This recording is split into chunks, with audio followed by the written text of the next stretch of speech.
రీసెంట్గా ఇండియాలో భారతరత్న అవార్డులు ఇచ్చారు. ఇంతకుముందు ఎన్నడూ లేని విధంగా 5గురికి ఈ అవార్డ్స్ వచ్చాయి. అందులో మన తెలంగాణ వ్యక్తి కూడా ఉండడం మనం గర్వించదగ్గ విషయం.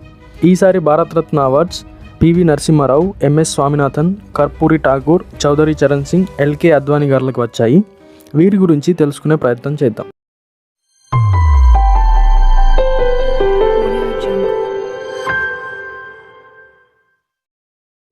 ముందు కర్పూరి ఠాకూర్ గారి గురించి తెలుసుకుందాం. కర్పూరి ఠాకూర్ ఈయన 100వ పుట్టినరోజుకి ఒక్కరోజు ముందు ఈ అవార్డుని అనౌన్స్ చేశారు. ఈయన చదువుకునే రోజుల్లో ఏఐఎస్ఎఫ్లో చురుగ్గా ఉండేవారు. స్వాతంత్రోద్యమం అండ్ క్విట్ ఇండియా మూవ్మెంట్లో పాల్గొని 28 నెలల జైలు శిక్షను కూడా అనుభవించారు. ఇండిపెండెన్స్ వచ్చిన తర్వాత చాలా రోజులు టీచర్గా పనిచేశారు. 1952లో సోషలిస్ట్ పార్టీ నుంచి మొదటిసారి ఎమ్మెల్యే అయ్యారు. నెక్స్ట్ మంత్రి, ఉప ముఖ్యమంత్రి, ముఖ్యమంత్రి వరకు ఎదిగారు. ఈయన 2 సార్లు బీహార్కి ముఖ్యమంత్రి అయ్యారు. ఈయన సీఎం అయ్యాక కూడా వీళ్ళ తండ్రి బార్బర్ ప్రొఫెషన్ని కంటిన్యూ చేశారు. 1970 డిసెంబర్లో మొదటిసారి బీహార్కి సీఎం అయ్యారు. అంతేగాక బీహార్లో తొలి నాన్ కాంగ్రెస్ సీఎం ఈయనే. కానీ ఇప్పుడు కేవలం 7 నెలలు మాత్రమే సీఎంగా ఉన్నారు. మళ్ళీ 1977లో సెకండ్ టైం సీఎం అయ్యారు. ఈసారి 2 సంవత్సరాలు సీఎం పదవిలో ఉన్నారు. ఈయన 2 సార్లు కలిపి సీఎంగా ఉన్నది కేవలం 2 సంవత్సరాల 7 నెలలు మాత్రమే. ఈయన సీఎంగా ఉన్న కొద్ది సమయంలోనే చాలా పాలసీస్ తీసుకువచ్చి ఇంప్లిమెంట్ చేశారు. ఈయన తీసుకువచ్చిన పాలసీస్ అన్నీ కూడా సొసైటీలోని వీకర్ సెక్షన్ని అప్లిఫ్ట్ చేసే విధంగా ఉంటాయి.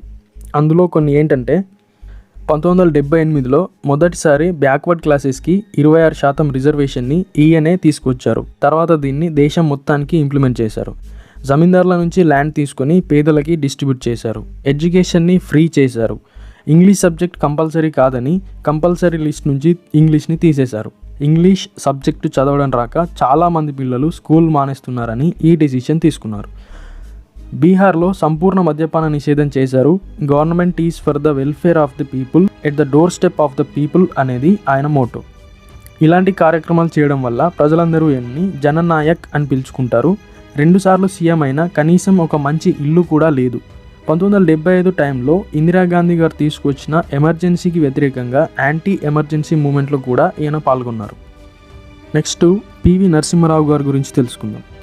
పివి తన సోదరునితో కలిసి కాకతీయ అనే పత్రిక నడిపారు. ఉస్మానియా యూనివర్సిటీలో చదువుకునే రోజుల్లో వందే మాతర ఉద్యమం, స్వాతంత్రోద్యమంలో పాల్గొన్నారని నిజాం వీరి అడ్మిషన్లని తీసేశారు. దీనివల్ల ఈయన నాగపూర్ యూనివర్సిటీలో చదివి LLBని పూర్తి చేశారు. 1957లో మొదటిసారి ఎమ్మెల్యే అయ్యారు. తర్వాత విద్యాశాఖ మంత్రిగా పనిచేశారు.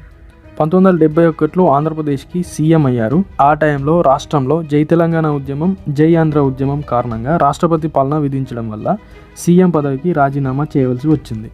ఈయన కేవలం 13 నెలలు మాత్రమే ముఖ్యమంత్రిగా ఉన్నారు. ఈయన సీఎంగా ఉన్నప్పుడు land reforms and land ceiling యాక్ట్ని స్ట్రిక్ట్గా ఇంప్లిమెంట్ చేశారు. తర్వాత ఈయన కాంగ్రెస్ పార్టీకి, ఇందిరాగాంధీకి లాయల్గా ఉంటూ ఇందిరాగాంధీ గవర్నమెంట్ అండ్ రాజీవ్ గాంధీ క్యాబినెట్లలో ఎక్స్టర్నల్ అఫేర్స్ అండ్ హోమ్ మినిస్టర్గా పనిచేశారు. 1991లో రాజీవ్ గాంధీ మరణం తర్వాత ఈయన పీఎం అయ్యారు. ఈయన పీఎం అయ్యే నాటికి $132 మిలియన్ ఉన్న ఫారిన్ రిజర్వ్స్ని $5.3 బిలియన్ తీసుకెళ్లారు. ఎకానమిస్ట్ అయిన మన్మోహన్ సింగ్ని ఫైనాన్స్ మినిస్టర్ చేసి ఆయనకి ఫుల్ సపోర్ట్గా ఉండి ఆర్థిక సంస్కరణలు తీసుకొచ్చారు. బంగారం తాకట్టు పెట్టి జీతాలు ఇచ్చే స్థాయి నుంచి విదేశీ పెట్టుబడులను రప్పించి అప్పులు తీర్చే స్థాయికి తన సంస్కరణలు చేశారు. వీరి ఆర్థిక సంస్కరణలు గ్లోబలైజేషన్, లిబరలైజేషన్, ప్రైవేటైజేషన్. ఈయన టైంలోనే ఇజ్రాయెల్తో సంబంధాలు పునరుద్ధరించబడ్డాయి.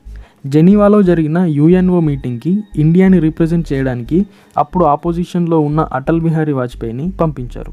ఈ గ్లోబలైజేషన్, లిబరలైజేషన్, ప్రైవేటైజేషన్లకి కాంగ్రెస్ వ్యతిరేకం. ఇవి బీజేపీ సిద్ధాంతాలు. దేశం సంక్షోభాన్ని తీర్చడానికి కష్టకాలంలో తీసుకున్న నిర్ణయాలు ఇవి.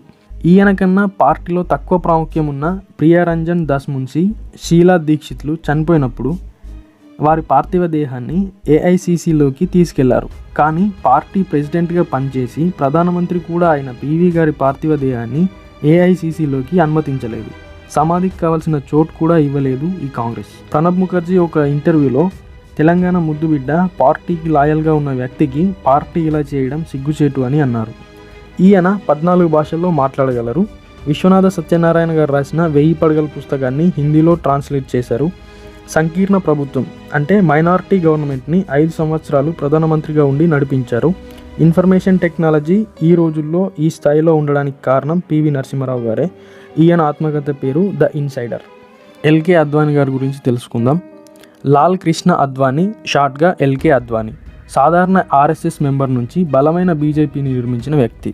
ఈయన ఆర్ఎస్ఎస్లో ప్రచారకగా ఉన్న సమయంలో ఆర్ఎస్ఎస్ శ్యామ్ ముఖర్జీ నేతృత్వంలో 1951లో ఒక పొలిటికల్ పార్టీని ఏర్పాటు చేసింది. దాని పేరు భారతీయ జనసంఘ్, షార్ట్గా బీజేఎస్.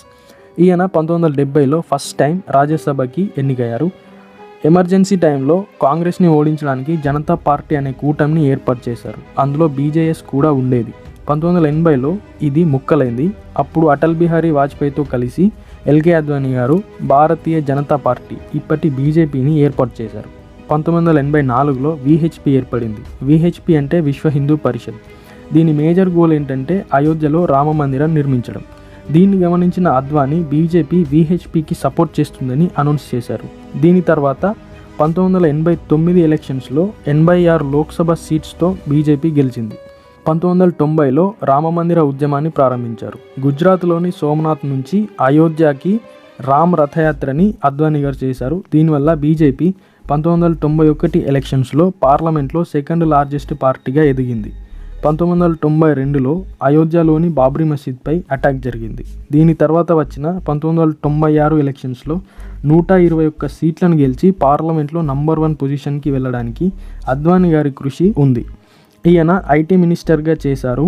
1998లో హోమ్ మినిస్టర్, 1999లో డిప్యూటీ ప్రధానమంత్రి కూడా అయ్యారు.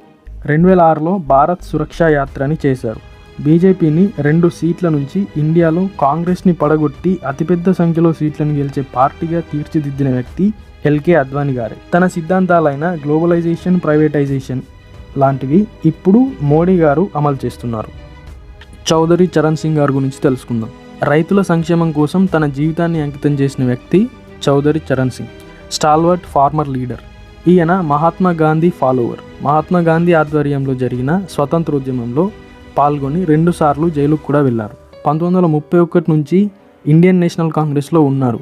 బ్రిటిష్ ఇండియా యునైటెడ్ ప్రావిన్స్ శాసనసభలో శాసనసభ్యులుగా ఉన్నారు. భూస్వాముల దోపిడీకి వ్యతిరేకంగా ఉద్యమించేవారు. జవహర్లాల్ నెహ్రూ యొక్క సామూహిక సముదాయవాద భూ వివాదాలను ఆయన వ్యతిరేకించారు. 1967లో కాంగ్రెస్ నుంచి బయటికి వచ్చి భారతీయ క్రాంతి దళ్ అనే పార్టీని స్థాపించారు. ఉత్తరప్రదేశ్లో ఫస్ట్ నాన్ కాంగ్రెస్ సీఎం అయ్యింది ఈయనే. పండిట్ గోవింద్ వల్లభ్ పంత్ కాలంలో భూ సంస్కరణల చట్టాలను రూపొందించడం, అమలు చేయడంలో కీలక పాత్ర వహించారు. జమీందారీ సిస్టమ్ని అబాలిష్ చేశారు.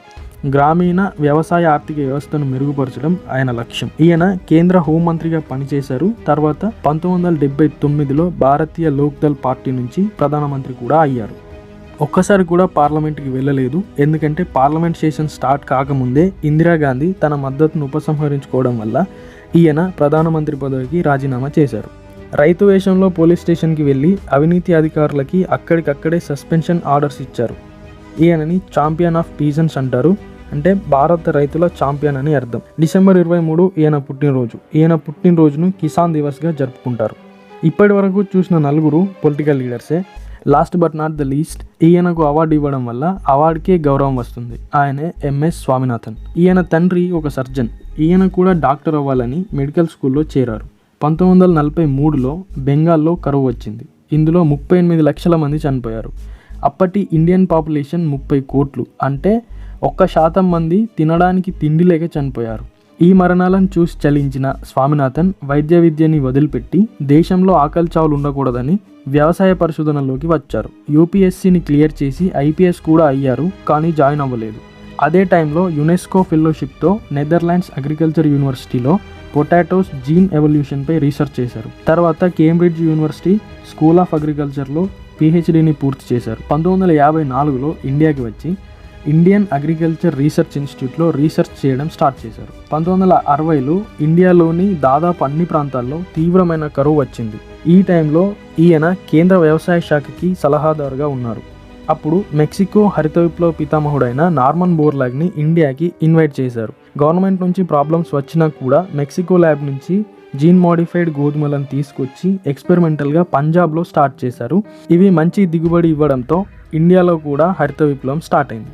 కొత్త అడ్వాన్స్డ్ మెషిన్స్, క్రిమికీటక మందులు, రసాయన ఎరువులు, జీన్ మాడిఫైడ్ విత్తనాలు, తక్కువ కాలంలో ఎక్కువ దిగుబడినిచ్చే కొత్త రకం వంగడాలు, నీటిపారుదల సౌకర్యాలు కల్పించడం ఇవన్నీ హరిత విప్లవంలో భాగం. బాగా దిగుబడినిచ్చే వరి, గోధుమ విత్తనాల పరిశోధనలో తీవ్రమైన కృషి చేశారు.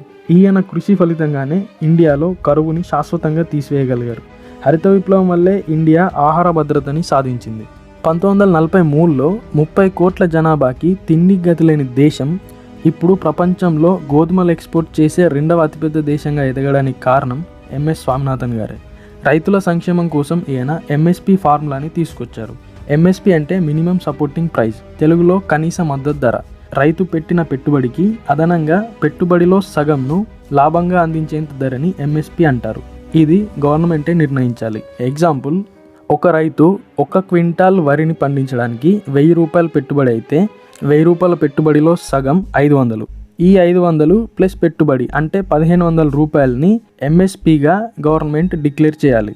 1971లో ఈయన రామన్ మెగసెసే అవార్డు అందుకున్నారు. యునైటెడ్ నేషన్స్ ఎన్విరాన్మెంట్ ప్రోగ్రామ్ ఈయనను ఫాదర్ ఆఫ్ ఎకనామిక్ ఎకాలజీగా గుర్తించారు. వరల్డ్ ఫుడ్ ప్రైజ్ వ్యవసాయంలో నోబెల్ ప్రైజ్ లాంటిది. దీన్ని స్టార్ట్ చేసిన మొదటి సంవత్సరమే ఈ ప్రైజ్ను అందుకున్నారు.